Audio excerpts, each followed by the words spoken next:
예, 안녕하세요, 여러분. 4월 시사 상식 나가보도록 하겠습니다. 예, 가장 컸었던 이슈고 지금도 이제 계속 이제 회자되고 있는 이슈이기도 하고요.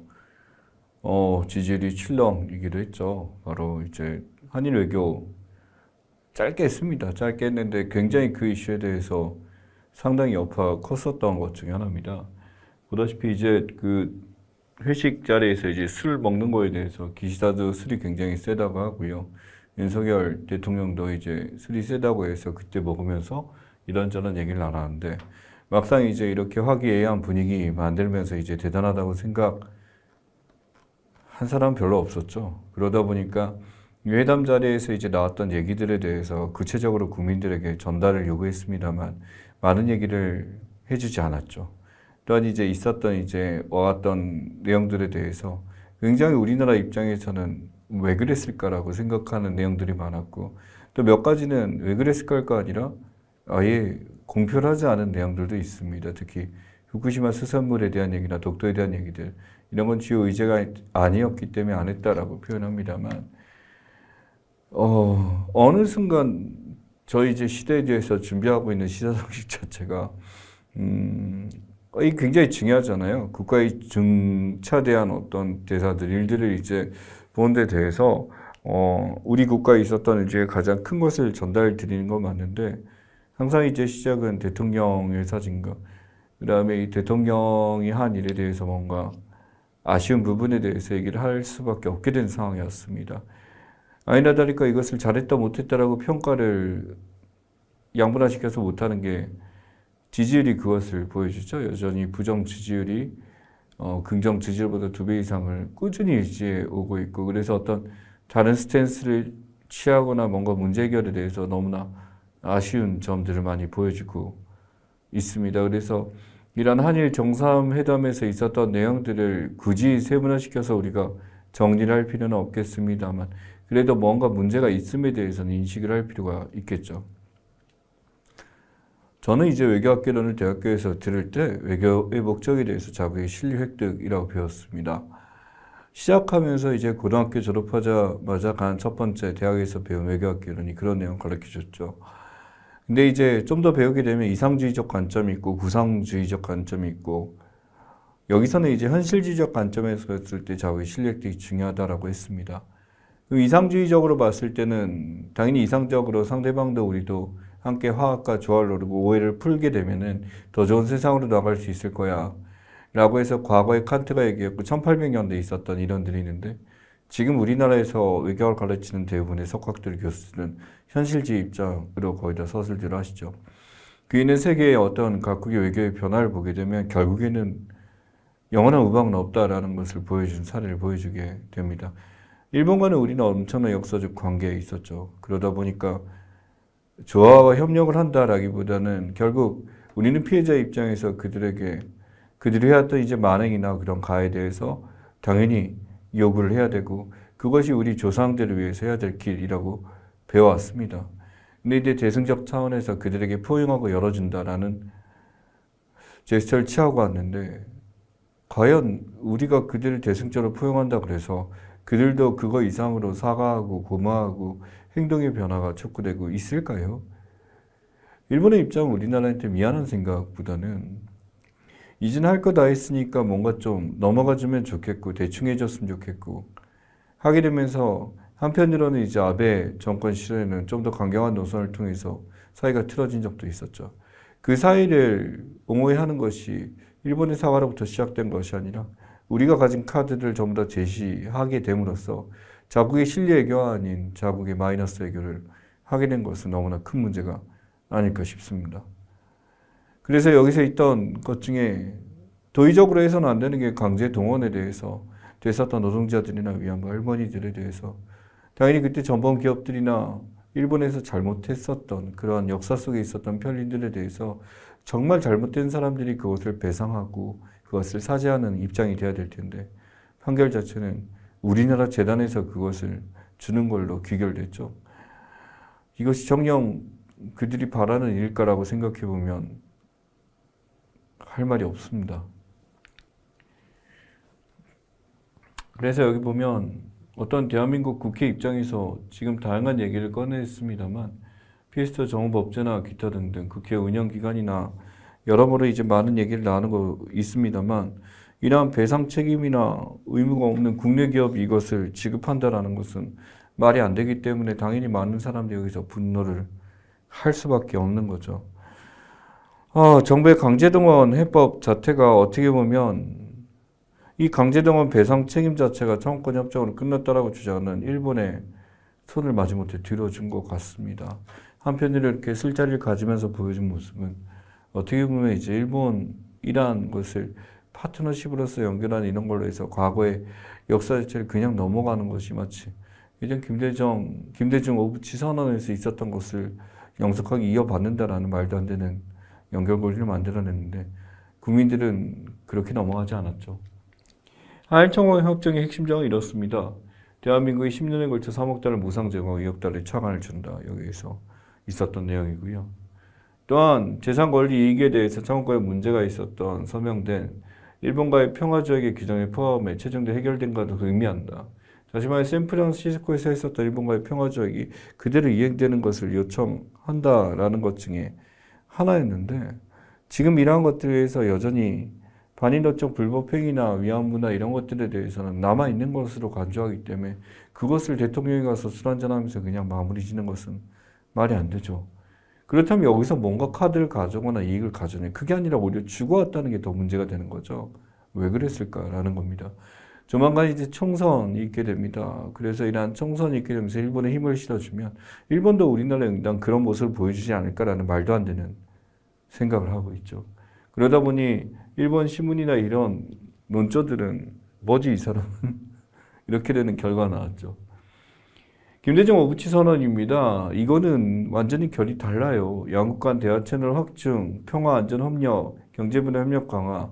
이때 일본과 우리나라 분위기는 달랐고 이제 우리가 IMF를 이겨나오면서 경제적으로 올라가는 입장에서 일본과의 태도에 대해서도 그때는 당연히 지금처럼 그런 강경한 노선이 아니었습니다.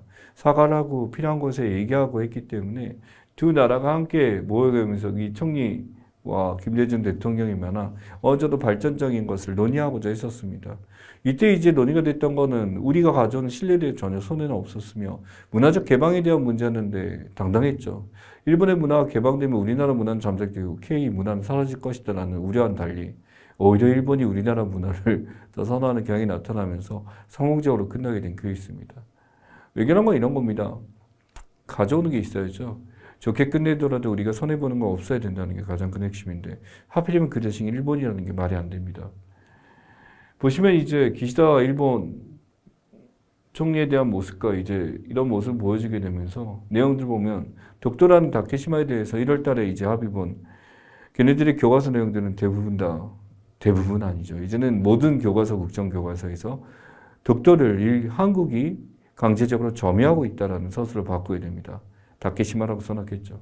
한미일 군사동맹에 대해서 완성했다라고 표현하면서 우리나라의 지소미아 모든 정보들을 전달하게 되면서 일본이 유리한 위치에 점유하게 했고요. 후쿠시마 수산물 수입, 분노할 수밖에 없겠죠. 당연히 여기에 대해서 협의된 바 없다라고 하지만 일본의 언론들은 그렇지 않다. 거기에 대해서 이제 논의가 끝났고 가공품에 대해서 먼저 들여온다라고 했었는데 어떤 물건이 우리나라 일본 수산품이 들어올지는 알 수가 없는 상황인데 여기에 대한 대책이나 이런 것은 없이 그저 회피만 하고 있습니다. 그런데 이제 요미우리 신문에서 보면은 3월 1일자죠. 윤씨라고 써놨어요. 그러니까 이게 뭐냐면 대통령이라는 전제에서 윤 대통령이나 우리가 기시다 총리라는 건데 마치 이게 기시다 씨라고 우리가 표현하고 바이든 씨라고 표현하는 것과 동일하다라는 거죠. 그 나라의 어떤 국가의 어떤 원수로서의 모습에 대해서 존중하는 의미는 전혀 없고 이런 요미우리에서 이렇게 비하하는 모습을 보여주게 됩니다. 웃긴 거죠. 만약에 이런 선택을 우리가 다른 대통령이 했었다라고 한다면 엄청난 비판에 놓였었을 겁니다.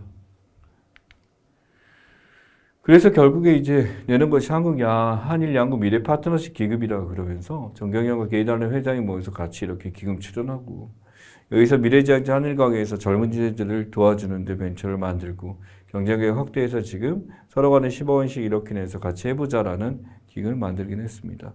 문제는 이 기금에 대해서 이게 옛날 내내 일본의 그런 전범 기업들이 포함되어 있냐라는 거죠. 미쓰비시라든지 친일본제철이나 이런 것들이 여기에 빠져있기 때문에 사실 이게 반쪽짜리다라고 표현되는 거죠.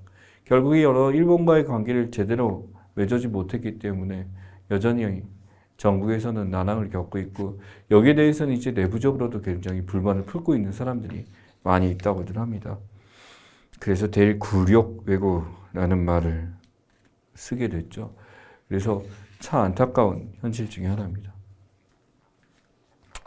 자, 국민의힘 당대표 결선이 있었습니다. 그래서 여기 보시면 김기현 대표, 당대표가 이제 선출이 됐죠. 판사 출신이고요. 울산시장도 했었습니다. 그래서 지금 보다시피 국민의힘에서 이렇게 뽑히게 됐는데 52.93, 50% 이상을 하게 됨으로써 재투표가 필요 없게 됐었습니다.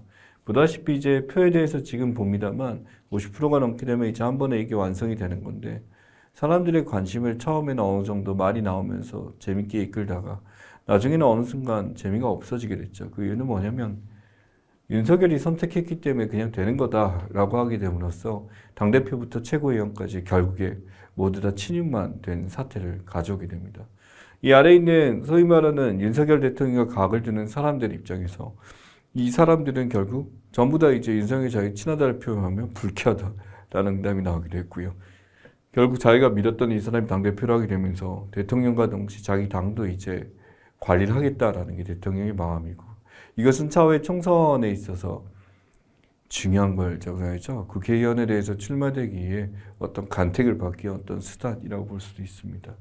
사실 우리가 한 정당의 여당이죠. 한 정당의 대표가 누가 되느냐 이게 뭐가 중요하지만 그만큼 이슈가 처음엔 됐었습니다. 그런데 한편으로 이것은 지금의 대통령이 가지고 있는 정치적 태도에 대해서 뭔가 문제가 있다는 걸 여실히 보여준 내용이었죠. 바로 여기 보면 국민의힘 이준석 대표입니다. 이전에 당대표에 대해서 이제 나오게 됐을 때 결국 윤리위원회 해부되면서 이제 쫓겨나게 됐죠. 가처분 신청을 넣게 되면서 굉장히 이슈가 됐습니다. 이런 가처분 파동에서 한 번도 아니고 4번이나 계속 넣게 됨으로써 이런 가처분 신청이 결국 기각으로 떨어지게 되고 이 당대표를 유지하게 되다가 내부적으로 이제 부랴부랴 윤석열 대통령은 마음에 들지 않는 이준석 내치기에 윤리위원회를 통해서 결국 당대표에서 무너뜨리게 됩니다. 이때는 바로 말실수였죠. 일종의 이제 양득의혹이나 기타 등등 내부적인 국민의힘이나 윤석열 대통령을 비판하는 발언들을 꺼내놓는다라는 거에서 굉장히 불편했었고 이런 비판적 얘기를 하는 세력을 없애야 된다라는 생각으로 결국 당대표로 밀려나고 이외에도 이제 이와 비슷하게 과연 이 윤석열 대통령에 대해서 각을 세우는 내부 인사들, 국민의 인사들 전부 다 내치게 되죠. 나경원도 아웃. 그 다음에 당연히 이제 이전부터 이제 이준석과 같이 했었던 사람들도 전부 다 아웃. 그러다가 결국 최고위원들도 전부 다 친윤으로 다 바뀌게 됐습니다. 결국 이 전당대회 내부 내내 하게 됨으로써 굉장히 부끄러웠던 것, 내부적인 어떤 국민의힘 자체의 문제점이 여실히 드러나게 되는 상황만 돼버리게 됐죠. 국민의힘 최고위원 선출자입니다. 보다시피 4명의 얼굴에 보입니다만 바로 이 사람이에요. 김재원. 이 김재원도 결국 이제 최고위원이 되게 됨으로써 하다가 바로 최근에 정광훈 목사라고 하는 이제 극우라고 이제 스스로 주장하는 한 목사의 발언에 마치 이 사람이 국민의힘을 당선시켰다. 이 사람이 극우를 하나로 통일시켰다. 라고 하게 됨으로써 보수를 통일시킨 사람이다라고 칭송을 하게 됨으로써 문제를 일으키게 되죠. 그 발언은 내부적으로 이러한 국민의힘이 가지고 있는 어떤 큰 문제점을 아주 크게 노출시킨 문제였습니다만 보통 그렇게 되면 이준석의 발언에 비해서 훨씬 더 문제가 있었음에도 불구하고 김재원 최고위원은 그렇게 쫓아내진 않겠죠. 왜? 윤석열이 아끼는 사람이니까. 그래서 바로 윤석열 대변인 그때에서 캠프에 있었고 태영호 조수진까지 전부 다 이제 윤석열 대통령이 마음대로 조정할 수 있는 사람들이 내부적인 최고위원과 당대표까지 맡게 됨으로써 국민의힘은 어떻게 보면 또 다른 사당이 된 것 같다라고 생각을 합니다. 그래서 우리 쪽 노란색에 써져 있습니다만 친윤계를 자처한 인사로 됐었고 결국 이게 나중에 큰 문제가 되는 거는 총선이죠. 이러한 총선에 있어서 이러한 친윤 위주로 뽑게 되는데 과연 국민들이 여기에 대해서 이러한 친윤 인사들을 뽑아줄 것인가 라는 것에 대해서 의문을 품을 수밖에 없겠죠. 우리가 중국을 비판합니다만 시진핑은 주석은 더하죠. 자신의 충성을 바치는 사람만 전부 다 이제 국회에 참여할 수 있도록 홍콩에서도 이제 그런 일이 있어서 수많은 시위가 있었지만 완전히 억압했습니다. 그 정도는 아니긴 합니다만 어찌됐든 이렇게 사당화시켜서 가져가는 문제점들을 보게 되면 과연 총선 때 국민들이 어떤 선택을 하게 될 것인가 뻔히 보입니다. 또한 이런 전당대회에서 나왔던 뉴스입니다만 바로 이런 거죠. 김기현 땅으로 휘니라고 했었는데 이 사람이 울산시장 거기 있을 때 바로 땅을 샀는데 굉장히 저렴한 땅이에요. 3,800 맹지라에서 농지 같은 곳인데 문제는 KTX가 원래 이런 라인으로 데려다가 상황에 따라 KTX가 이렇게 바뀌게 됩니다. 내부적으로 이제 그 정보를 알고 있었기 때문에 이 땅을 마구마구 사들이게 된 거죠. 그러니 어떻게 3,800원이 640억으로 하게 됨으로써 엄청난 이득을 봅니다. 근데 해명은 이거였죠. 농사 지으려고 샀다. 이제 일 끝나면 여기다 농사 짓고 부모님도 여기서 이제 농부로서 이제 뭔 소리야. 그래서 여기 보시면은 이 당시에 이렇게 하게 됨으로써 농사 짓는데 지금 당대표를 하고 있습니다만 여기에 대해서 이제 계속적으로 하게 되는 건 내부 총질이다 보니 자기네들끼리 공격을 하게 된 거긴 합니다만 아마 이러한 리스크 같은 경우 땅값을 이렇게 높게 해서 받게 된 내부 정보에 대해서 받게 된 거는 언젠가는 반드시 심판받게 되겠죠. 그래서 이러한 여진에 대해서 계속 될 수 있다라는 얘기 나오게 됩니다. 무엇보다 이제 후보 중에 하나인 천하람 후보 같은 경우 굉장히 젊은 세대로서 어떤 이제 보수당에 있어서 새로운 물결을 보여줬다는 면에 있어서 그 의미를 다르게 됩니다만 그 의미 어디까지 갈지는 지켜봐야 되겠네요. 자, IT 기업의 초급 AI 모델 파라미터스 나와 있습니다. 그것보다도 이런 파라미터스가 많다 적냐 여러분이 외울 필요는 없겠습니다만 나와 있는 지금 이제 IT 기업에서 초급 AI들, 오픈 AI 꺼낸 것들이 있죠. 안 그래도 이제 챗GPT를 만든 이제 오픈 AI를 만든 이제 CEO도 이제 17개국 돌면서 자신의 AI에 대한 설명을 하겠다라고 했는데 가장 앞서 나온 GPT-3에서 3.5까지 지금 나오게 됐죠. 구글 팜인데 이제 구글에서 바드를 꺼내게 되고요. 디마인드 고프, 하이파고 다른 것도 있습니다만 여기 보시면 네이버 하이퍼 클로버 우리나라도 있습니다. 근데 하이퍼 클로버가 2040억이니까 저거에 비해서 이제 절반도 안 되네 라는 생각을 할 수도 있습니다만 LG나 네이버나 카카오 같은 경우는 차이점이 바로 뭐냐면 한국어 데이터가 굉장히 풍부하다라는 특징이 있죠. 그러다 보니 이쪽 GPT는 대화형으로 하게 돼서 어떤 정보를 찾는 데 대해서 그런 한국어 측면에서는 저쪽에 있는 GPT가 훨씬 더 강점이 있다라는 것을 보여주게 됩니다. 썼거든요. MS과학의 이제 오픈 AI 저쪽과 구글 바드는 아직 안 썼습니다만 빙에서 쓰는 어떤 AI가 저쪽 챗GPT에 쓰는 걸 비교를 해보니까 정보에 대해서 뭔가를 만들어내는 능력 확실히 챗GPT가 뛰어나기 때문에 뭔가 성과를 보인다 말도 안 되는 것도 이게 굉장히 중요했고요. MS는 어떤 정보적인 측면에 있어서 뭔가를 찾거나 이런 점에 있어서 없을 경우가 많더라고요. 그래서 활용한 거에 대해서 뭔가를 끌어서 억지로 안 되는 진실된 것만 보여주기 때문에 그런 차원도 있는 것 같은데 제가 보기에는 MS나 이런 쪽도 계속 투자를 통해서 변화를 할 것 같습니다. 상대적으로 구글이 굉장히 지금 떨어진 상태죠. 그러다 보니까 내부적으로 이제 개발을 하고 있습니다만 진화가 엄청나게 빠르기 때문에 언제든지 이게 변화되고 떨어지는 건 순식간일 것 같다라는 거고요. 무엇보다 지금 이 네이버부터 KT까지 우리나라에서 만든 AI 시스템 같은 경우 굉장히 기대를 하고 있습니다. 결국에 여러분들이 사용하게 되는 거는 대부분의 사람들이 이제 한국어로 된 어떤 문서와 한국어에 대한 내용이기 때문에 이걸 더 많이 살펴보죠. 그래서 AI 공개 플랫폼 활용 사례를 보시게 되면 이러한 챗GPT를 통해서 문서 생성형, 문서를 만들어줍니다. 그러면 포브스 코리아를 하게 되면 의사소 언론 출판에서 포브스 코리아가 어떻다라는 것들을 지금 완전히 소개해서 하나의 문서처럼 만들어주죠. 결국 어떤 우리가 숙제를 하거나 과제를 할 때 바로적으로 해석할 수 있는 게 이 챗GPT의 특징입니다. 미드저니 같은 경우는 이미지 생성형이라고 부르고요. 보다시피 한국의 전형적인 얼굴이나 이 얼굴을 그려달라면 나름대로 일러스트레이션의 다양한 분석을 통해서 이걸 만들어내게 되는데 문제가 뭐냐면 여기서 이런 거죠. 이전까지 있었던 이제 우리가 이미지를 사용할 때 저작권 문제나 이런 것이 있었는데 이제는 하나를 생성해서 이렇게 만들어내기 때문에 그만큼 이제 저작권에서 굉장히 자유로워진 형상을 보여줄 수가 있습니다. 코덱스 컴퓨터 이제 코딩 생성 같은 경우는 소프트웨어 코딩이 이제 어떤 굉장히 이제 입력을 통해서 명령을 하게 되면 자동적으로 하게 되는데 이게 기본적인 코딩 능력에서 실제로 코딩을 전문하는 사람 비해서는 약할 수 있겠습니다만 초보자나 기본적인 영역까지 올라가 있고 이 기술은 계속 증가될 거다라고 보고 있는 게 특징이죠. 그래서 지금 어떻게 변화될지는 계속 봐야 될 것 같고 이러한 AI 챗봇 정책은 계속적으로 지속될 겁니다만 결국 이게 일자리나 사회 변화를 100% 가져올 거다라는 걸 보고 있고요. 저 역시도 이제 저 지도 교수님 말씀하시죠. 이제는 내가 할 일이 없어질 것 같다. 왜냐하면 논문을 쓰거나 지식을 찾을 때 이제 우리가 기억해야 될 거는 이런 AI 쪽에 내가 정보를 공급할 만한 정보, 원천적인 정보를 가지고 있지 않은 이상은 살아남기 힘들다라는 거죠.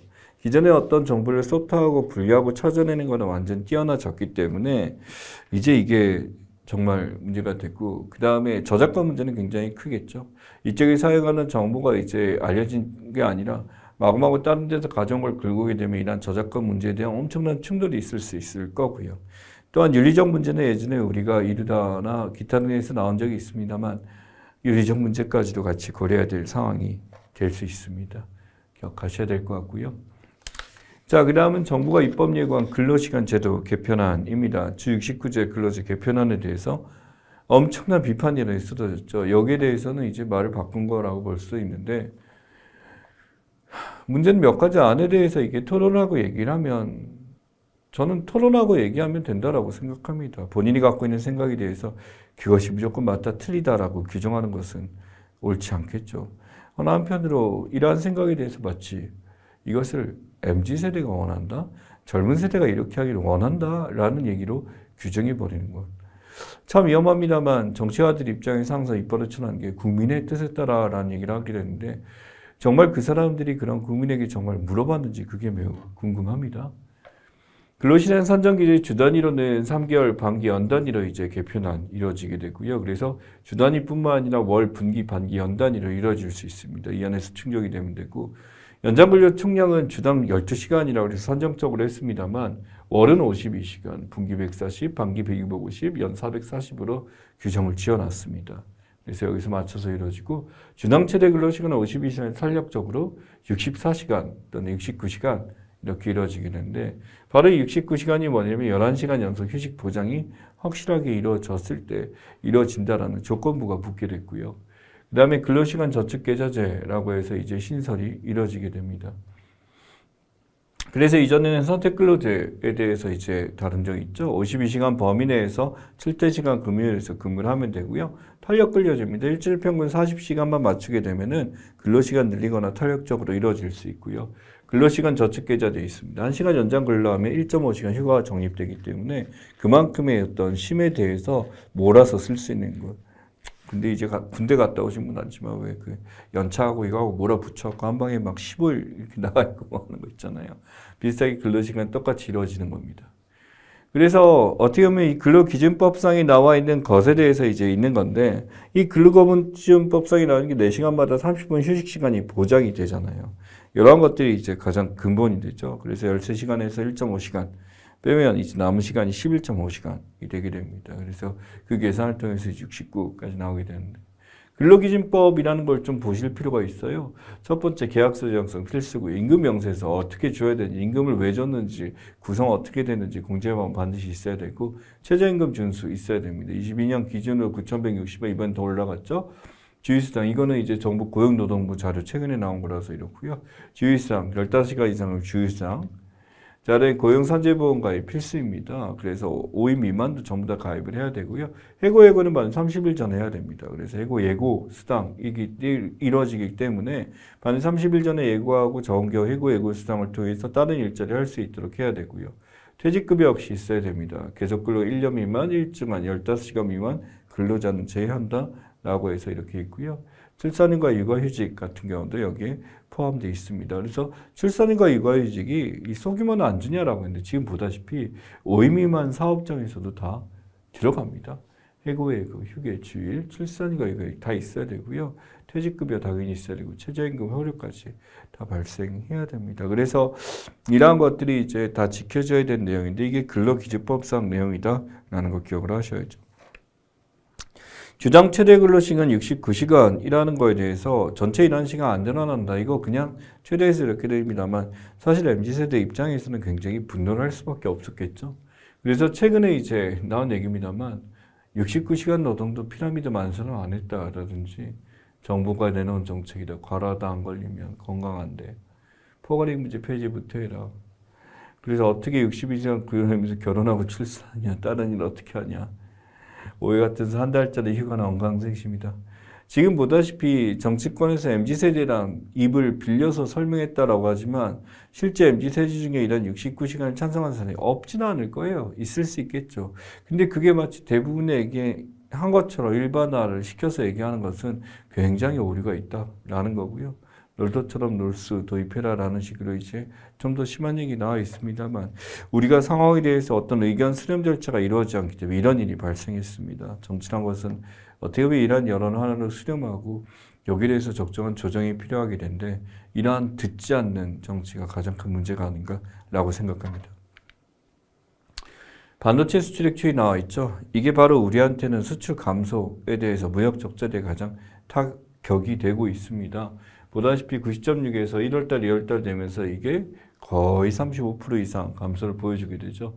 전년 동월 대비는 59.6%까지 빠지게 됩니다. 결국 우리가 수출한 데서 가장 큰 규모를 차지고 반도체가 이렇게 떨어져 버리게 되면 전체 물동량의 대부분을 차지하는 반도체가 빠졌기 때문에 우리 역시 무역 수지에서 엄청난 타격을 거둘 수밖에 없겠죠. 그러다 보니까 이게 더 올라가지 않고 떨어질 거다라는 생각 때문에 결국 이러한 무역 수지가 지속적으로 떨어지게 되고 이러한 적자가 이제 1년이 넘어서서 13개월째 계속되고 있는 게 지금의 현실입니다. 무역 수지 같은 경우는 지금 보다시피 2022년 2월 달부터 시작해서 13개월째, 3개월째죠. 0.1 찍었다가 지금 지속적으로 떨어지게 되면서 무역 수지가 계속 안 좋은 상황입니다. 그중에서 1월 때는 정점을 찍었죠. 산업통상자원부 입장에서 봤었을 때 지금의 우리나라 무역 수지가 더 좋아질 수밖에 없는 이유는 너무 안 좋았기 때문이죠. 그러다 보니까 이런 스틸리티에 대해서 무역 수지가 계속 떨어지는 것은 우리 입장에서는 정말 큰 문제가 아닐까 싶습니다. 비단 반도체만 있겠냐라고 하지만은 결국 우리가 완제품이나 어떤 제품에 대해서 새로운 생각을 할 수 있는 어떤 새로운 시각이 필요하지 않을까 생각도 해봐요. 여기 이제 나와 있는 디램과 낸드 프레스의 차례입니다. 디램 같은 경우는 모바일에 쓰는 임시 메모리, 여러분의 스마트폰에 다 들어가 있는 것 중에 하나고요. 읽고 쓰는 속도 빠르고 전원까지는 데이터 사라지기 때문에 다시 삭제했다가 하게 되고 하게 됩니다. 삼성전자, SK에서 마이크론에서 많이 만들고요. 낸드 프레스는요 오랫동안 저장해 놓습니다. 디램보다 느려요. 하지만 전원이 끊겨도 10년간 저장해놓다 기록을 해놓기 때문에 3년간 더 씹어요. 여러분이 알고 있는 그런 하드디스크들에 대한 이야기들이죠. 그 다음에 비메모리 파트가는 CPU 같은 게 있고요. 데이터 처리하는 바로 두뇌 역할을 하는 거고요. AP 응용 프로세서 같은 경우는 모바일 기기에서 사용하는 거고 실제로 이제 CPU에 비해서 성능은 떨어지지만 사용 전력이 적죠. 그러다 보니까 우리가 이 배터리에 대해서 오랫동안 쓸 수 있고 전환을 할 수 있는 게 바로 AP에서 이루어지게 됩니다. 그래서 비메모리 파트와 메모리 파트의 이제 특징들, 반도체 제품들의 특징이고 이쪽에 우리는 이제 메모리 쪽에 이제 굉장히 강세가 있는 나라죠. 그래서 이쪽에서 메모리 쪽에 보면 삼성전자가 다 있고 SK 하이닉스가 있습니다.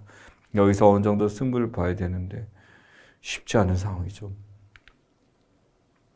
무엇보다 이겁니다. 대중국 무역수지 추이인데 이제는 이제 여기가 이제 우리가 적자로 들어가게 됨으로써 무역수지 자체를 회복하기 굉장히 힘들어졌다는 평가를 받게 돼요.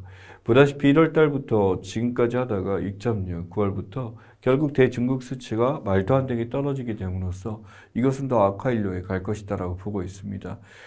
미국과 중국과의 대결에 있어서 우리가 선택하게 된 것은 미국이죠. 그래서 미국이 우리의 우방국으로서 뭔가를 많이 보여주고 할 것이다라는 기대를 했었습니다만 상황상 반도체법 다음에 다루게 됩니다만 아쉬운 부분이 많이 있죠. 예.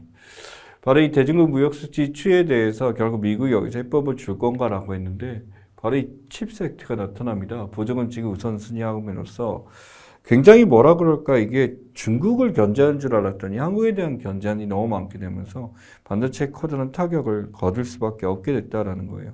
이게 완전히 미국 중심에 이러다 보니까 결국 우방국 하나도 없다라고 볼 수가 있는데, 국가안보 기여하는 프로젝트만 가능하다. 그 다음에 쭉 가다 보면은 여기 보면 부지나 이제 설비 구체적인 건설 인허가 계약 조건에 대해서 규제를 넣습니다.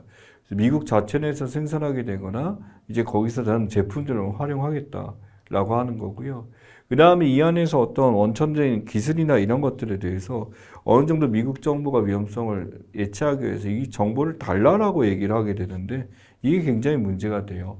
무엇보다 여기서 이제 해당되지 않게 되면 보조금 지급을 안 하겠다는데, 우리 정부 입장에서 반도체 개발하면서 이런 보조금을 생각하고, 그래서 지원금을, 생산 지원금을 생각하고 미국에 손을 잡은 건데, 갑자기 이 기준을 만들어서 안 주겠다라고 한다면 이건 뒤통수 맞는 꼴이 되죠.